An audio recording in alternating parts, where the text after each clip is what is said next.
রেস্টুরেন্টের সেই মজাদার মিট বক্স এখন ঘরে বসে তৈরি করে ফেলুন একদম সহজে। তাহলে আজকের ভিডিওতে থাকছে মিট বক্সের সহজ রেসিপি।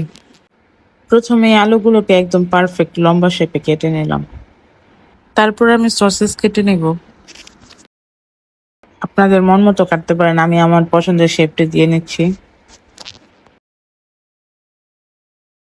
সসেস কাটা শেষ হলে এখন আমি একটু ফুটন্ত গরম পানিতে সামান্য লবণ অ্যাড করে তারপর কেটে রাখা আলুগুলোকে দিয়ে দেব। 15 থেকে 20 মিনিট পর আমি আলুগুলো তুলে নেব। তারপর একটা কড়াইতে আমি সামান্য পরিমাণ তেল দিয়ে 3টা ডিম ভেজে নিয়েছি। এই কড়াইতে আমি সসেসগুলো ভেজে নেব। সসেসগুলো যখন হালকা লাল হয়ে আসবে তখন আমি কড়াই থেকে তুলে নেব।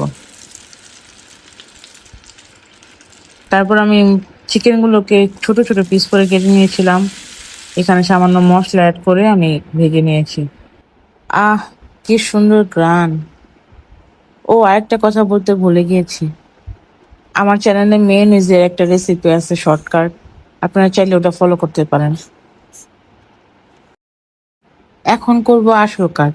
বড় একটা বলে সব ভাজা আইটেমগুলো ঢেলে তারপর আমাদের সিক্রেট মেয়োনিজগুলো দিয়ে দিলাম।